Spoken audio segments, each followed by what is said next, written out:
I dati nazionali relativi al computo dei casi di Covid-19 dovranno tener conto dai prossimi giorni anche dei positivi rilevati con i test antigenici rapidi, quelli di cui il Veneto fa un ampio uso da mesi, come fortemente voluto dal direttore delle microbiologie Roberto Rigoli.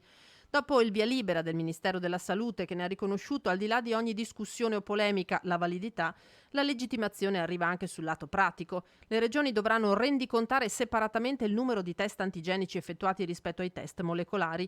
Il dottor Rigoli però preferisce non parlare di vittoria. Assolutamente no.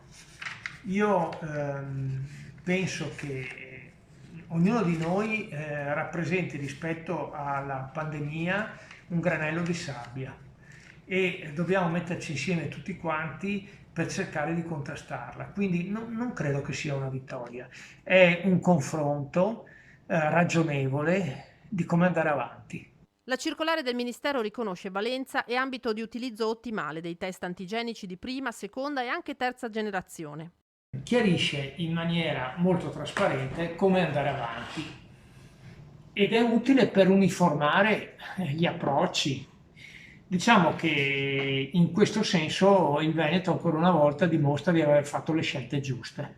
Un passo su una strada che rimane comunque lunga e in continuo rapido aggiornamento. Alla microbiologia si stanno già utilizzando nuovi test come questo apparecchio in grado di processare 5 campioni per volta.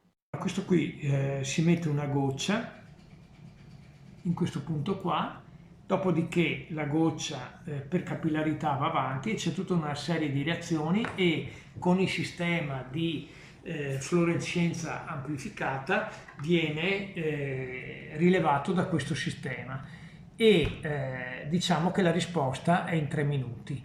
È ovvio che la tecnologia va avanti, cioè non ci fermiamo. Fra 2 mesi ci sarà una nuova tecnologia. In questi mesi qui noi abbiamo delle evoluzioni nell'ambito della diagnostica del Covid-19 che equivalgono in passato a 4-5 anni di evoluzione. L'accelerazione è massima e non possiamo rimanere fermi.